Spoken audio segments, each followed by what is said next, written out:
You know, our first couple episodes, we were able to come on here after a Carolina win. So this is a first for us as a show.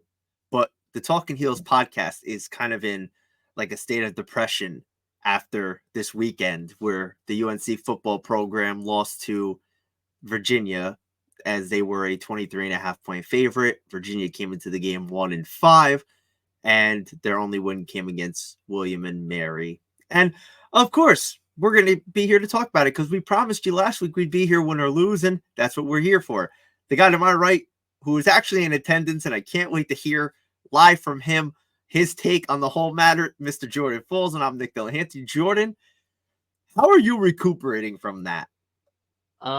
Still working through it. I think it's a peek through this podcast. Maybe a little bit of ranting. I don't know. Depression. I don't know. That was depressing. That was just awful. And you kind of got the sense pregame and when they were warming up. I think some other people said that they just looked flat and the crowd wasn't there. It was fall break. Student section was probably the worst I've seen it in Matt Brown's tenure 2.0. And to have a 6-0 football team and top 10 in the country, that's really sad that we couldn't find 4,000 or 5,000 students on campus to show up for a football game. I saw people on Twitter or X that were trying to sell their student tickets, like from the fans to the coaches to the players. Nobody showed up for Virginia, and everybody thought we was going to walk in there and just beat them because they hadn't beat a FBS team in more than a calendar year. It was really disappointing, and there's so many elements of this that we're going to go into, and of course we're going to talk about the element in Chapel Hill. We're going to talk about that. We're going to talk about the game in itself. But one thing that's very concerning is on X, when you look before the game and beat writers are saying they look flat, that's a little concerning to say the least. And Mac Brown talked about it all week about not eating the poisonous cheese. And yeah, we all thought, you joke around about it, and it's a real thing, but you got to give Tony Elliott and his crew a ton of credit because the Carolina Tar Heels were sleepwalking and they took full advantage.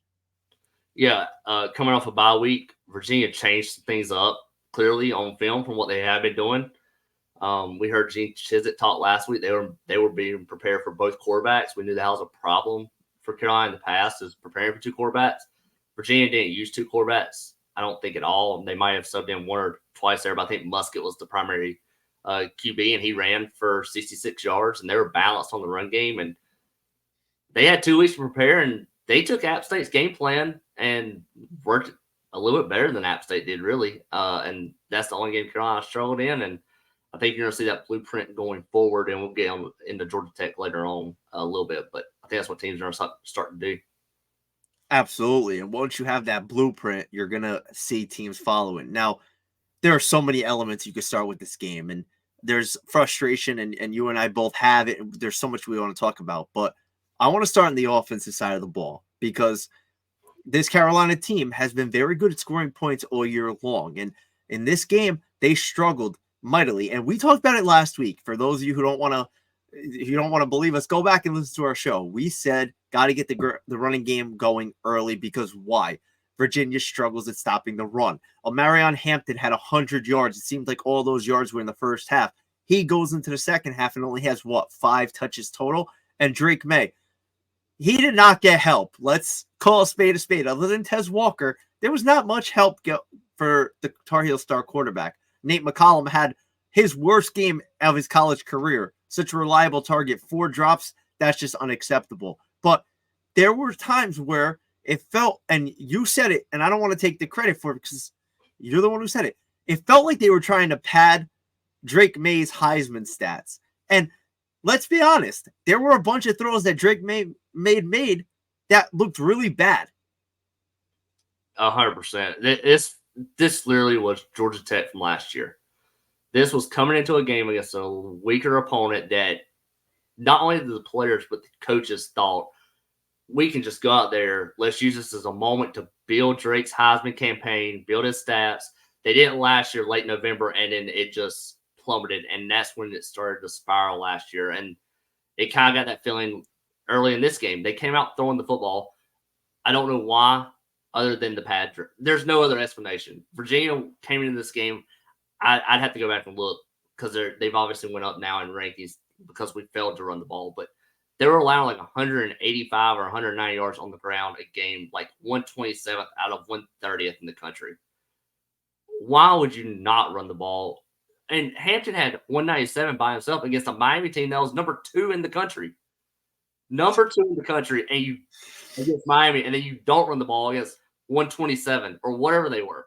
And we're gonna skip this that half right here just because it relates to Hampton. They came out and up 17-14, got the ball, and they went run for 18, Amari Hampton, run for 5, Drake, incomplete pass, run for 10, Drake, run for 8, Hampton, a pass for 13, and run for 3 for a touchdown for Drake. That first drive, they averaged 8.8 yards per carry to go 24-14. Hampton got 3 carries on that drive and got 2 the rest of the game. It's incredible to think about. And, one thing that I thought about right away was if this was last year and you didn't have that lead back, I could understand you trying to put some more of the burden on Drake May's arm. I get that. But Omarion Hampton's been phenomenal. He's had a couple of breakout games. Why not ride the guy? The guy could have went for 200 yards if you kept going to him. Not saying you have to give him the ball every play. I'm not naive. I know that you have to pass the ball. You have to do certain things. But on first down, for him not to touch the ball on what felt like 70% of their offensive drives, that's a crime. Yeah. 19 carries for 112 yards and 47 yards after contact. He was running through Virginia's defense, and they had no answer. None. And we went to him 5 times in the second half and twice in the final 16-ish minutes, 17-ish minutes, maybe more than that. I don't have no answer. And we've heard all year, and we heard especially early in the year, is Chip Lindsey and the offense's motto is run the damn ball. Why did you not run the ball? Why? There's no answer. There's 2 things I want to bring up about that motto, okay? The first thing, and Mac Brown said it, and you brought the attention to me about this. Mac Brown said that during offensive drives, he really doesn't talk to his offensive coordinator. Why? Because they only have a couple of seconds to get plays off. Okay, that's cool. Whatever. But the defense was on the field for 37 minutes, and you had a 15-minute halftime. Nobody thought to say, run the damn ball? Nobody? And that wasn't in your game plan to start the game, knowing that they were so bad at running the ball? My first 5 offensive plays would have been running the ball. I wouldn't have cared. The second thing, and I'm going to throw it back to you to get your opinion on both, but what is up with the drives where Hampton doesn't even see the field? I get they have a lot of faith in British Brooks. I understand that. But he's a 1 or 2 play guy, and you go right back to Hampton. If Hampton doesn't touch the field, that's a failure of a drive, in my opinion. Here's from my perspective, this is why Brooks is on the field. Brooks is on the field because I think Brooks is a little bit better of a pass blocker than Hampton. And that's fine. So they put Brooks on the field to throw the football. And I don't know. Why are we trying to pad Drake's stats against 1-5 Virginia? Win the game. Just win the game. And they had chances. And we'll get to the defense. And the defense didn't have a great game, but it wasn't their fault. The offense. Do you know what the longest offensive possession was we had based on time? I would say it's got to be low because they run that fast-paced offense, which I still don't understand, especially when you're up by 10 points and you're trying to run down the field. But what was it? So the longest for the game was 3 minutes and 24 seconds.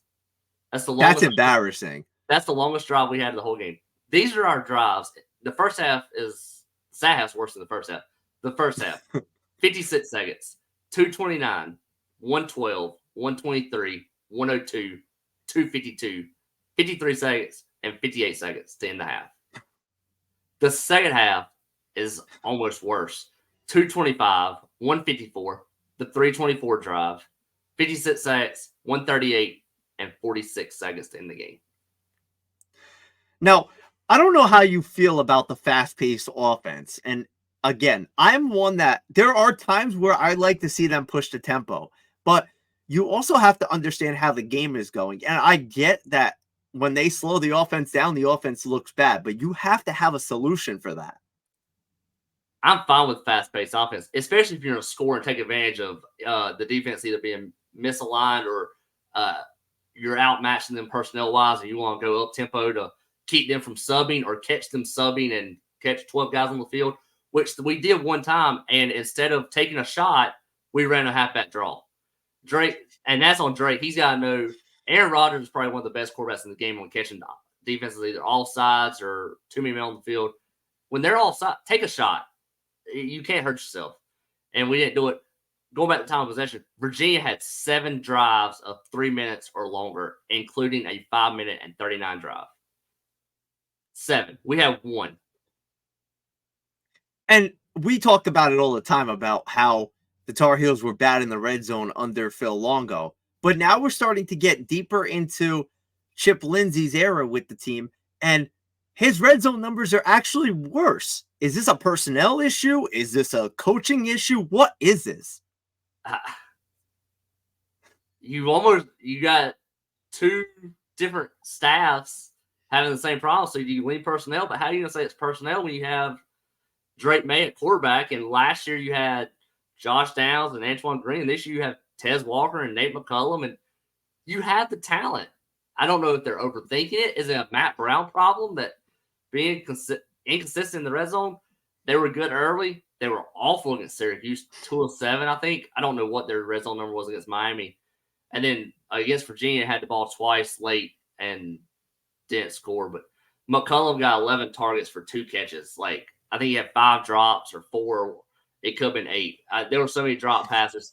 Drake didn't play great, but there were so many. If there's 8 catches more than, or 8 of those drops go away, we probably win that game. And PFF graded him as high as, I sent this to you earlier today, graded him as like one of the highest quarterbacks on the week because of he made big time throws and they take into consideration drops. I don't know if I believe that fully, but his percentage is going way down. He was 72% in the first 5 games, and he's 49% over the last 2. And nothing against Drake. I'm very high on him. I'm very high on him as a player and a person and what he's done for the program. But he made some very bad throws in that game that you were like, that is not Drake May. Like, was he sick? Was there something going on? Did his girlfriend break up with him before the game? When they showed him on camera, he looked distraught the entire game. It wasn't just a fourth quarter thing. It was the entire game. And I'm like, what is wrong? Like, he's usually upbeat and confident, and he just did not look in sorts of any which way. Well, and I think part of it's play call. I think there toward the end, we ran and they've done this some throughout the years. They'll move the pocket and roll him out. And they do that last week, but they waited till the fourth quarter. They hadn't done it the whole game. And then they roll him out and roll him right into a sack. And so we'll skip to the fourth quarter. Defense so they get the ball. Defense. Well, before we get to the fourth quarter, we got to talk about the first drive of the second half. First drive of the second half. For the offense, the J.J. Jones should have been touchdown. Yeah, that holding was. I didn't know you can't tackle people in football. Like, Kamari Morales tackled him. He didn't even touch him. He tackled him. And he didn't lay on him. He didn't grab the jersey. That was brutal. This is 2 weeks in a row. The officials didn't lose this game, but 2 weeks in a row, the officiating has been suspect. And we got another illegal hands to the face called. That's 3 in 2 weeks. That's never called. And I don't think we've seen it all year. And we've seen 3 in 2 weeks. So something's got to change there. But penalties have all of a sudden, we went from being a disciplined football team that only had 48 penalty yards a game to have 134 against Miami, or 148 against Miami, and wherever it was against Virginia. It's incredible. It's like it's been 2 different teams in terms of discipline, and then you see a loss like that. But you wanted to jump into the fourth quarter, and that's where, I think we all just started to get. Everything just starts going to. So they forced the fumble. Virginia going in, they forced the fumble, and which was a miracle in itself. Yeah, because that could put the game away right there with 4 minutes to go. So they forced the fumble. They go 60 yards in 2 plays. 2 great throws from Drake. The receiver actually held on the ball, and they get down to the 20. And then you go sack, and then 3 straight incompletions to turn over on downs. With 3:12 left, it's questionable and debate, and hindsight's 2020. You got 3 timeouts. 4th and 12. Do you kick the field goal? I said that. I thought I would have taken the points and I would have put the defense back on the field. They didn't care about having the defense on the field for the whole entire game. Why not give them another drive and tell them, look, we need you to get 3 and out. Like, let's go. This is your time. Like, I get making a one possession game. Like, there's the debate there. And Virginia goes down and scores, which there wasn't enough time left that they were going to score. They would have killed the clock. But if Virginia goes down and scores, you're still only an 8-point game. So, whatever. You got 3 timeouts. If you're not going to kick the field goal, which they didn't, it was 3rd and 12. You know you're going for on 4th down. Get half of it. Yeah. Make it manageable. Run it with Hampton. Throw a screen. Throw a slant. Get half of it. Instead, they go deep bomb. And it's from the 20, so it's not like you have a ton of space to play with. Everything gets compressed down there, and I would like to see them go for it there. They were 4-15 on 3rd and 4th down combined. And then going back, one of those 4th downs was 4th and 6 at midfield in a tie game with 7 minutes to go in the first half. Again, same scenario. If you know you're going for it on 4th down, it's 3rd and 6. Get half of it. Make it 4th and 3, 4th and 2. The whole offensive game plan felt exactly like Georgia Tech last year, and it showed. Heck, I would have been comfortable giving Hampton the ball on 3rd and 6 and thinking that he could get the first down. Yeah, he was averaging 6 yards a carry and averaged 8 yards a carry in the second half. Exactly. So if you do it that way, if you look at the math, the chances are he's going to get either close to the first down or he's going to get the first down. There's so many. We could talk about Hampton the whole podcast. Like, just run the damn ball. There was 2 play calls that I would have called on 3rd and 12, just going back a little bit. I would have gave a draw to Hampton. I would have told him get as many yards as you can. Or I would have ran a design slant to Tez Walker. Why? Because he was burning his coverage the entire game. They were holding his jersey. If they just even tug on the jersey, automatic first down. You get another clean slate. So why not take that shot? Stop trying to throw the ball into the end zone for the gusto. It's not like you had 5 seconds left and you had to score. You had time to do it. I don't get that. The play calling in the red zone is very questionable. And you have to look at it. The special teams didn't do much to help the defense either. Yeah, McGinnis, I could kick a 17-yard punt. Like, give me a football. I'll go outside right now. I'll kick a 17-yard punt. Yeah, that's on my list too. And then on the final drive of the game, the defense once again makes a stand. I mean, we asked them the whole game to make a stand for the offense, and the offense had one more chance, just like Georgia Tech last year had one more chance, and they get in the midfield, and then you can't protect Drake, and he gets hit, throws it, interception, game over. I get not running the ball on the final drive. There's a minute to go. You got no timeouts. You have to throw it then. But even with the 4 minutes to go, they did go 60 yards in 2 plays on 2 passes. Fine, but you could have been in 4-minute offense at that point and still ran some extended run plays. I don't know. I have no answers on the offense. None. There's no answers to it because you're sitting there and you're like, why didn't they focus more on the run? That was one of the big things that Chip Lindsey continues to say. Run the damn ball. They wear the shirts. They think they're all cute.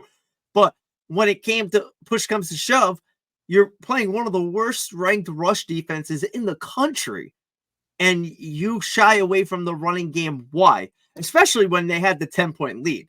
It made no sense whatsoever to keep throwing the ball. Now, granted, they had the 10-point lead and the Virginia got the ball back and went down and scored to cut to 3, but you're still up 3.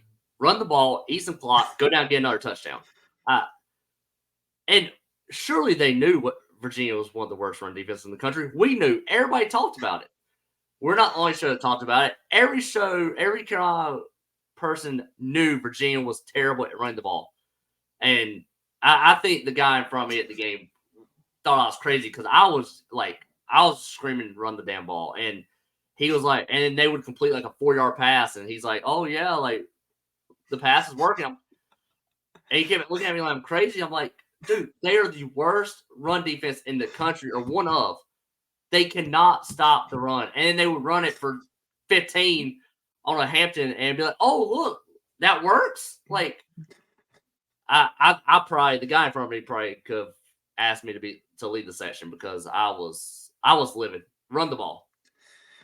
And another thing that, as we're talking about game plan and all of that, the fans don't control when the players come out flat.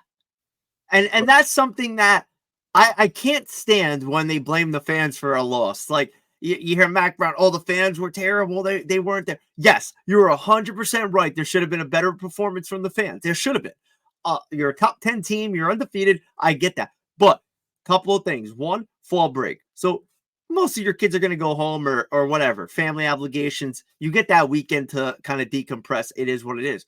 Number two, you're telling me that the fans are the reason why you lost the game, not the game plan, not the Chip Lindsey inability to run the damn football, not the fact that the defense was on the field for 37 minutes and made Musket look like Tim Tebow in his prime. Like, not the fact that on fourth down, every time they went for it on fourth down, play action, nobody knew if they were going play action except for us. Like, everybody was like, they're going play action. Not one player on the defense picked up a receiver, not one. My only problem with the fans is that I get the students were on fall break. My only problem with the fans is that you were a top 10 team and you had people trying to sell tickets at face value or more than face value. And I get you want a little bit of your investment back or what you paid for the tickets. These tickets were on Saturday March for $20 a piece. If you can't go and nobody's gonna buy your ticket, don't just be selfish and hold on to them. Find somebody to use them. Give them away. Give them away. Like, if you're not going to sell them at all, give them away. Like, nobody's buying them. Give them away. Put somebody in the seats that can go to their first game. And that's my only issue I have with the fans. When you're sitting there, you got people trying to sell tickets at face value, $60, $70 a piece, or even $50, and you can go on StubHub or SeatGeek and get them for $20. Nobody's going to buy them, and just sell them for $20 each. I guess you want a little bit of your investment back. I'm not saying you have to give them away, but our fans could have done a better job and showed up. I get the students were on fall break. That's disappointing. But again, it's 1-5 Virginia. You shouldn't have to rely on the crowd to power you through a game against 1-5 Virginia. Against Miami, yeah, the crowd was energetic and behind you, and it probably made a difference. But you shouldn't need it to make a difference against Virginia. No, and another thing with the whole tickets is, think about this. As we all know, sports tickets are atrocious in the way they're sold, in the way that they're processed, everything. If you're a fan of the program and you want to go to a game and you wait last minute to go to a game and now Carolina wins their first 6 games, I'm sorry, but if you're a regular person and you're not making millions of dollars, you're not paying $50 to $60 extra for a ticket. And that's what these ticket prices are going for. I'll give you a good example. Yes, it's Duke. It's a whole different ball game. But 3 weeks ago, I found tickets on Ticketmaster for the Duke Carolina game, second row from the field. They were $120 a piece. I went on the day before the Virginia game, and those same tickets were $250 a piece. Mm-hmm. Who, at some point you got to look at it and say, do you blame the people for not paying that price to come watch you play? And that's why your stadiums are empty. That's why it's all over. It's not just a Carolina problem. It's a world problem. Well, and the teams, Carolina called it a sellout, and it probably was a sellout in their book. They probably got rid of all their tickets in house. They probably give away some of those to corporate and things like that. That don't call it a sellout if you have, and they even reported as a 99% capacity, and it wasn't even close. It might have been 70. Way. It might have been 70%, and that's a whole different topic. We've ranted about the offense and the fans. The defense, I don't know where to start on the defense. So there's a couple of things I got to say about the defense. Number one, I feel bad for them because anytime you're on the field for 37 minutes, you're gassed. They were gassed at the 20-minute mark. Like, you could just tell. But their inability to get a stop on third down was the reason why they were on the field so long. So, yes, blame the offense all you want. Blame the special teams for the bad field position. But at the end of the day, defense has to make a stop. Virginia did what Carolina should have done. Run the ball, pound it down their throat, and continue to do it. And, again, they brought up Cedric Gray, 18 tackles, big whoop. He was on the field for how many plays? Somebody's going to make a tackle. And, I think 82 or 83 plays. Yeah. and K'Mon Rucker had more. Rucker was on the field for 87 snaps. 87. Put it in perspective, he was on the field for 38 against Syracuse. Think about that. It's double. It's thinking double. Like, that in itself, like, yeah, Gray had a good individual performance, but it didn't translate to anything. They were getting to the second level, of course. Yeah. Like, the front four didn't make a stop. So who's the next guy behind him? Cedric Gray. That's why he led the country or led Power Fives in tackles last year, is because nobody up front could get a tackle. So you don't want your linebackers or your safeties to be leading tacklers. That means that people are getting by the front four. And I mentioned earlier they had App State's game plan. It's almost identical. I don't know. 100%. I don't know if you looked at the stats, like, compare them. It's like it's uncanny. It's unreal. It's actually a little bit more. Virginia ran the ball a little bit more.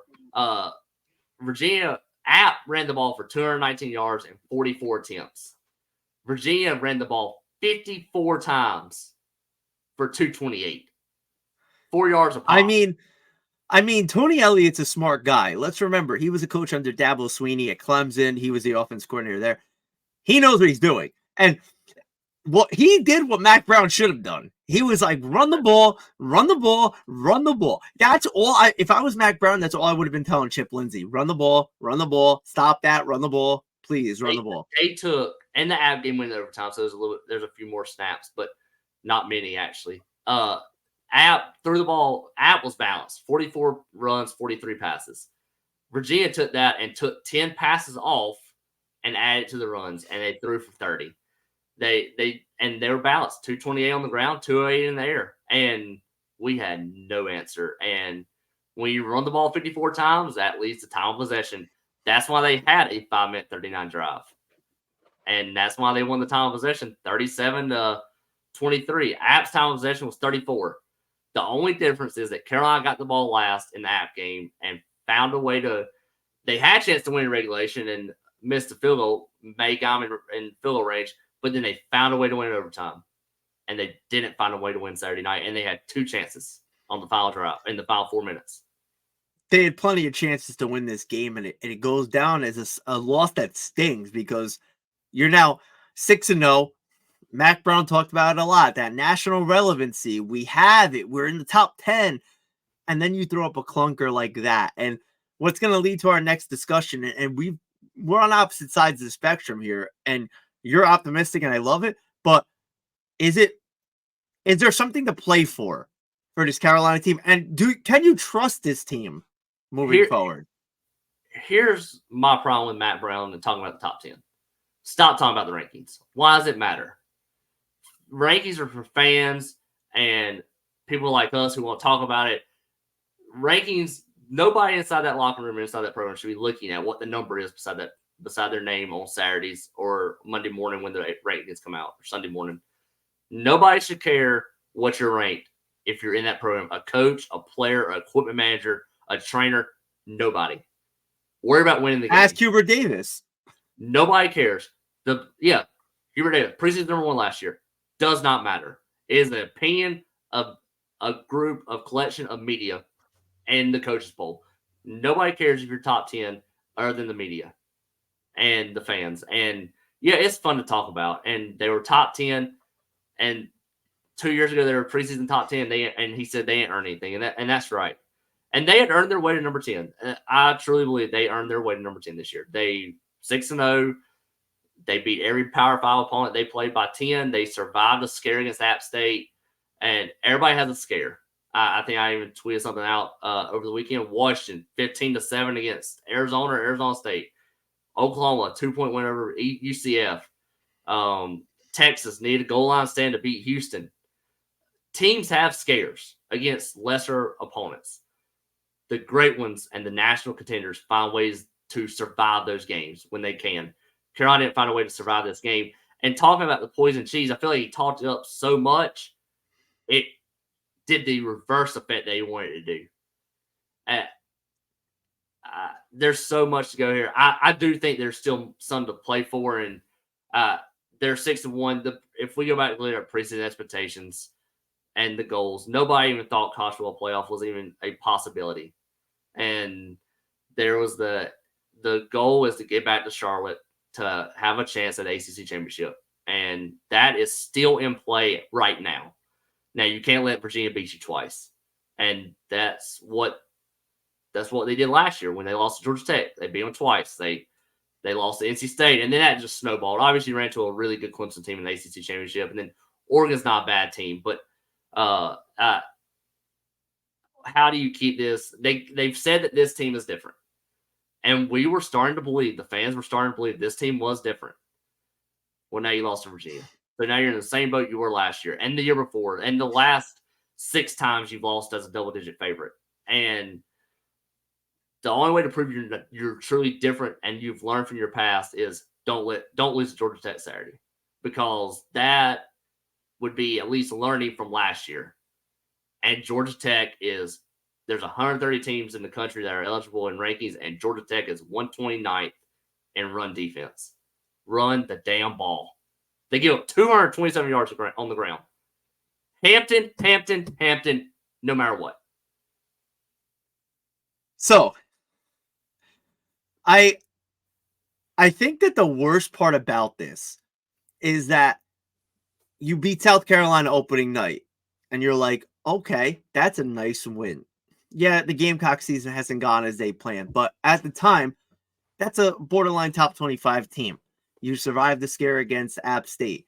You beat Minnesota. Now you're sitting at 6-0 coming off that win against Miami. And as a fan and as a media member, it's hard not to think what this team could accomplish, especially given that, they put themselves in a really good position to get to that ACC title game. And then like you said, nobody thought about the college football playoff, but it was starting to become a reality that they could be even in that conversation. And let's be honest, who wouldn't want that, right? If you're a program that wants to be at national relevance, I think you and I would give an arm and a leg for that. And then, exactly. And then you think that they're going to come in and they see that in mind and they lose a game as they did to Virginia, not playing well at all, being outcoached, being outplayed. It's just so disappointing, I think, to the point where you're kind of scared to believe that they could turn it around based on the past history, the way last year ended, the Sam Howell era. Like, the list goes on. And the narrative for this program has been good start, bad finish. And you just have to think, like, is that what they're destined for? Or is this team different? They've been trying to sell us on this team's different. But if this team was different, do they really lose to a 1-5 Virginia team? That's the scary thing. My personal opinion on it is, yes, you are 100% right. There is still hope they can make the ACC title game with 1 loss or even 2. They could lose another game and make that title game if everything goes well. But my expectation was, when you're 6-0, I wanted them to go in unbeaten or with 1 loss to that Florida State game, where that game gives you a chance to get into the big dance. And that Virginia loss just crushed that. And I just don't know where to go from there. Yeah, and how do you keep it from happening? I mean, I just mentioned 6 times in the last 3 years they've lost as a double-digit favorite. 3 times at home. And a few of those you can kind of point to and say, oh, well, the 2020 FSU game, they were at Florida State and probably shouldn't have been ranked and favored as much as they were. And FSU at home in 2021, Florida State isn't an 18-point dog to Carolina. No, not at all. And even in 2021, and that wasn't even a great year for the Tar Heels. But I mean, last year, Georgia Tech, 21-point favorite to Georgia State last year, 23.5 this year. How do you keep it from happening? And I don't know that I don't have the answer, but I would think Matt Brown gets paid to have the answer, so I would hope he has the answer. But I don't think the season's over, because the goal was to make the ACC championship game and to win the ACC championship. Obviously, it's going to hurt more if you do end up going 11-1, making the title game, and pulling an upset at Florida State. Then you're 12-1, and you're like, what could have been? And that's where it hurts. Here's the other thing. Going back to the Virginia game, you mentioned special teams earlier. The punting was so bad. Do you know have you seen the yard difference between us and Virginia? Yes. 100. Yes. So there's 17 total yards per punt difference, and there's 11 punts. It comes out to about 185, 188 yards difference in punt yards. That's almost 2 football fields. We gave Virginia 2 football fields of field position, including a 16-yard punt that gave them a field goal to tie the game in the second half. Hey, it was 17. Get it right. I think they corrected it because I went back and looked today and it said 16. I think they corrected it. Wow. I'm not 100% sure. Unless I went 16, 17. You're telling me that they didn't know last Wednesday or Thursday they didn't have a punter? And he did all right against Miami, but he had to punt. He had to punt 6 times against Miami, or 5 times. Find somebody. There's somebody on our campus that can punt more than 17 yards a punt, or 33 yards a punt. You can find a punter. Drake May had a great punt against Minnesota. Put him out there. They'll think we're faking it. It at least gives you the option. Did you see the Chiefs had Patrick Mahomes as their backup because their punter was hurt? I saw that. If they could do it with Patrick Mahomes, then we could do it with Drake May. And the other thing is, and this ain't a knock on Noel Burnett. He's been great from field goal range, but missing Liam Boyd on kickoffs killed us. Oh, absolutely. I mean, Burnett doesn't have the leg strength like Boyd does. Let's call me to speak. Picking touchbacks. He went 9 for 9 against Miami, I think, or 9 for 9 against Syracuse. And I don't think Boyd had but maybe one, and it was on like a squib kick or a low line drive. So that killed us. And that's all I'm going to say about Virginia is find a punter. Defense needs to be ready. Again, defense just needs to do something and run the damn ball this weekend. But, okay, go back to the ACC championship. So you've said they're going to lose one more, or you think they'll lose one more? Listen, before I even get to – okay, I want to table that for 1 minute because I want to go back to what we were talking about, how they can't win with a big spread. Think about Mac Brown's coaching career. Mm-hmm. Okay? Other than the year where he had Vince Young, and Vince Young had arguably the greatest performance in college football national championship history, the rest of his career has been an utter kind of disappointment in terms of that. Yeah, they went to the title game with Colt McCoy, lost to Alabama, but, McCoy got hurt that game too. Yeah, McCoy got hurt, but in the same token, everything else, been kind of lackluster. There's been a couple of good years here and there, but is Mac Brown the problem here? Because let's be real, the last couple of spreads that you mentioned, not all the same players are there, not all the same coaches are there, but the one consistent is Mac. And I love Mac, and I'm not trying to throw shade at him, you know that, but yeah, no, I'm not ready to say it's Mac yet. And spreads are something, again, for the fans. The coaches don't look at. The players shouldn't look at. They probably do. Oh no, Mac Brown knew the spread because he mentioned it in his pregame interview on the CW. He said, "Yeah, we're favored very highly in the spread." I was like, "Oh boy, here we go." Okay, well they should again. Coaches and players should tune out anything that the public has. The spread is Vegas, and Vegas's goal is to make money. And Carolina coming off a big win against Miami, what did they do? They're like, "Oh, Virginia's 1-5." So, and I don't know the percentages. I didn't even look, but I'm sure the public was on Carolina, and so Vegas made a killing. And I'm very upset I didn't bet on that game because I was going to take Georgia Tech with the spread.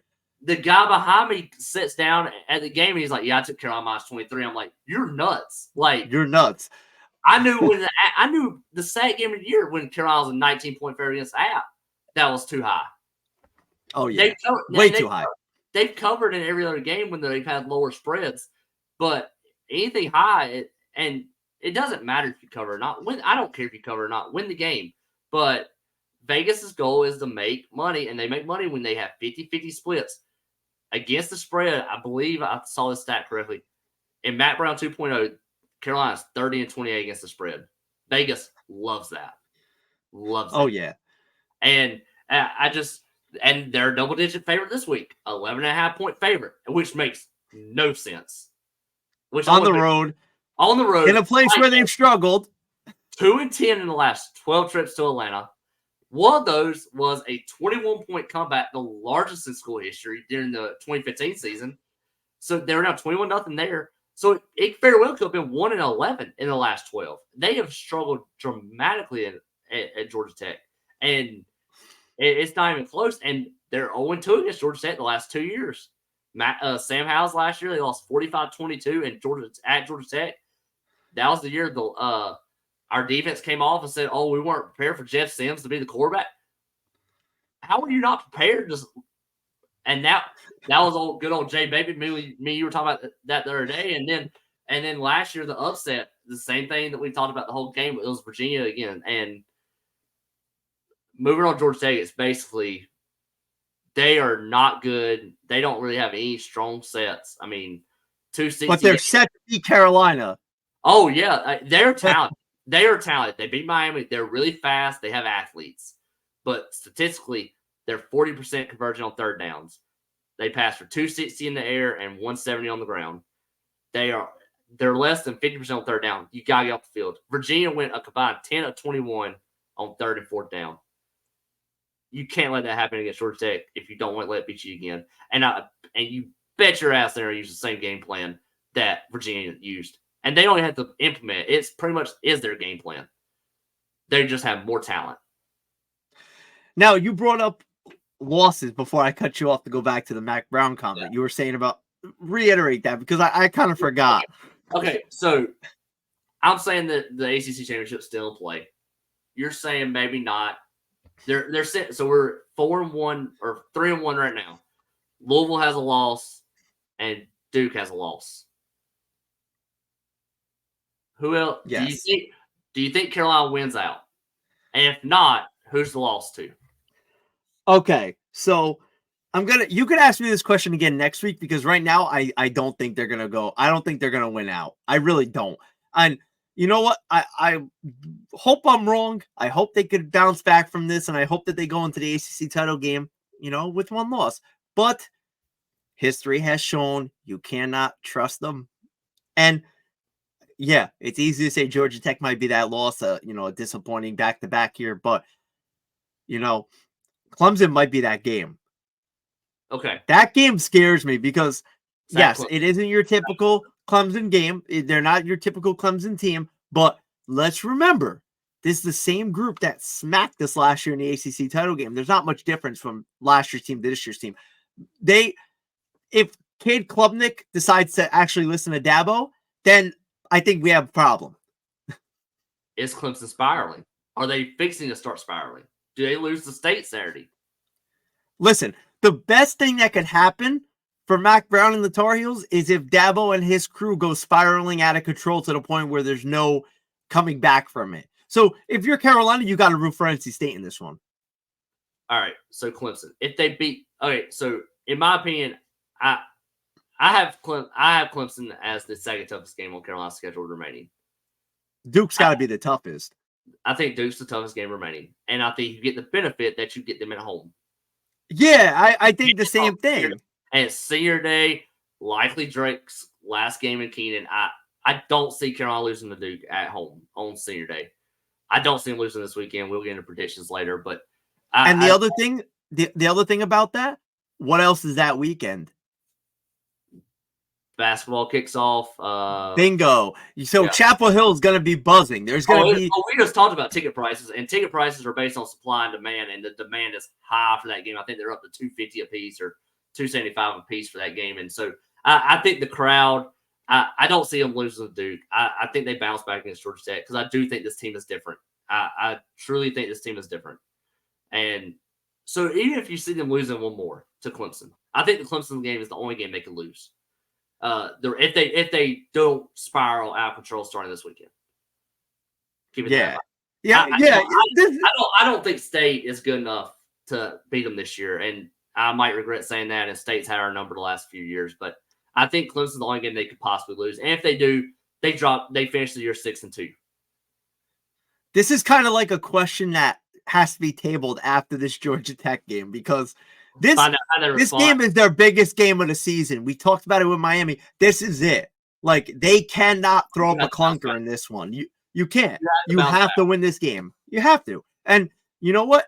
If they win this game, I'll feel a little more confident about them moving forward than I do right now. But based on what we know right now, the definite facts, I can't trust them yet. And that's the scary thing. So I'm gonna just continue here for a minute. So if they lose Clemson, they're 6-2. Okay. Louisville and Duke both have a loss. One of them is Yeah. picking up a loss this weekend to drop to 2 losses.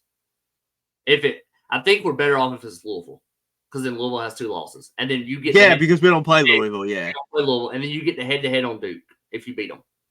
So, and then Louisville still has to play Miami. So if Louisville drops to 3 losses, and even if Louisville drops to 2 losses, if we tie with Louisville, I'm pretty sure the tiebreaker favors Carolina right now. Because of strength of schedule, right? And so Louisville could potentially fall to 3 losses, and then they're done. And then all you got is Duke, and you got the head-to-head. I think the ACC championship is still in play with another loss. I also have confidence that as hard as it is to have confidence following last weekend's performance, I think they have learned from last year. They do bounce back against Georgia Tech, and they fix. And you got a get right game against Campbell, FCS. If you need to get Drake throwing and get him back in that 75% window of completed passes, that's the game to do it against. And that's the game you can pass stats if you need to, just to get him a little healthy. Campbell's not terrible, but they're not going to come in Chapel Hill and beat Carolina. They're just not. Campbell should be a game where Drake plays the first half, and by the end of the third quarter, he's in sweatpants on the sideline. Right, and you get to see the backups and Connor Harrell and all that good stuff. And FSU's going to the title game is who's going to join them. And there's 4 teams with 1 loss right now that could join them. And it's Louisville, Carolina, Duke, and Virginia Tech. And I don't see Virginia Tech getting there. Yeah, I don't either. I mean, they got Syracuse, Louisville, Boston College, and NC State left. And I guess they could bat their way in and make a run. But I still think Carolina could still possibly win the tiebreaker there too. Carolina's best scenario is to win out. But there's a path to lose a game and still win it. I don't think there's a path if you lose to Duke. No way. If you beat Duke and then that Clemson game is the game you lose, then cool. And then I think if you would have told everybody preseason, hey, you're 10-2 and playing Florida State for the ACC championship, I think everybody would have signed up. Now, I didn't say what the 2 losses were, but I think everybody would have been fine with that. I think the worst part about it is they could win out and they could go into that title game and have a chance, but if they win it, they're not getting in the playoff. Mm-hmm. But that's the thing that stinks about it. And this is where I don't like college football from a standpoint of it feels like 1 loss beats you. And no other sport's like that. And it's the regular season doesn't kill you if you lose a game. And it feels like college football, unless you're one of 4 teams named Alabama, Georgia, Ohio State, or Michigan. 1 loss and you're done. And and I feel like that's where moving to this 12-team playoff will be helpful. And of course, it's going to come the year after we have Dre May at quarterback. But hey, I thought you said he was coming back. I would love if Dre came back. I would. You said we'd give an arm and a leg to be in the college football playoff conversation. I'd do the same thing for Drake to come back for another year. I mean, Amari Hampton's only a sophomore. Tez Walker has 2 years eligibility left. Nate McCullum has 2 years. Kobe Pacer has 2. That team, the offense, we stacked if Drake came back. And but it is what it is. He's not coming back. It's on Connor Harrell season, baby. We've put Virginia to bed at this point. I think we've ranted as much as we can on Virginia, and it's time to move on to Saturday night and Bobby Dodd, 8 p.m. ACC Network, 11.5-point favorite. Run the ball. What's your prediction? Oh, all right. Give me Carolina 31, Georgia Tech 24. I thought you were going to say 28. No, if it's that close, I'm calling Mac Brown personally, and I'm being like, bro, this can't happen. I do. Like I said earlier, they said this team was different. If they were different, they wouldn't have had a game like they had against Georgia Tech last year. But they did. But here's the chance to prove you are different. And bounce back. You don't start to stumble and fall on your face down the stretch. Last year, they finished 0-4. You can't do that again this year. Not with Drake May at quarterback. Not with the talent we have. Georgia Tech is good. They beat Miami. They have talent. They have athleticism. They have speed. But they are not fundamentally good on paper. And they lose the time of possession battle. I've already mentioned they are 129th out of 130 in run defense. If you have any hope of keeping the season alive, and you're not going to regain the fan base's faith on one game, and certainly not against Georgia Tech, but win this game, beat Campbell, and you go into Duke at 8-1, and with 3 games left, with a chance to finish 11-1 and at least save the year. And I think it starts this weekend. And I'm gonna go 38-17 Heels. They cover. Oh, you got them covering. Wow. Heels cover 38-17. The offense gets on track. The defense makes a stand. I could see Georgia Tech scoring late and making it 38-24, but the defense has tended to do that where they give up a late score, and the offense goes in that 4-minute offense and can't get a first down. But I think they're going to learn from their mistake last week. We've heard all week in the press conferences they should have run the ball more. Omarion should have got the ball more. You got to get the ball to your playmakers. Well, stop talking about it and do it. Run the damn ball. Exactly. And as they're going to try to do it, we're going to continue to do our thing here on the Talkin Heels podcast. Episode 9 already. Can you believe that? We're going to be at episode 10 next week. So and we're more than that because of the special ones. And we've covered football, all this, but basketball exhibition Friday night. Oh, I can't wait. It's basketball season, baby. I mean, I can't say that. Jordan will get mad at me if I say that. It's still football season. 1 loss has not ended the season. Okay, so if it's 2 losses, will you say basketball season? Depends on who the loss is to. If it's Georgia Tech, next week's show will be all basketball, right? Oh, if they lose to Georgia Tech, they're done. But I don't see them losing to Georgia Tech. I just don't. I don't either, but let's hope we're right. Hopefully next week we'll have a show where we're talking about a win instead of a brutal loss. Once again, the guy to my right, Jordan Falls. I'm Nick Delahanty. This has been another episode of the Talkin Heels podcast. Make sure you follow and subscribe on wherever you get your podcast, YouTube, Spotify, Apple Podcasts. It's there for you. As always, go Heels, and let's hope for a better weekend. Yeah, go Heels. Run the ball.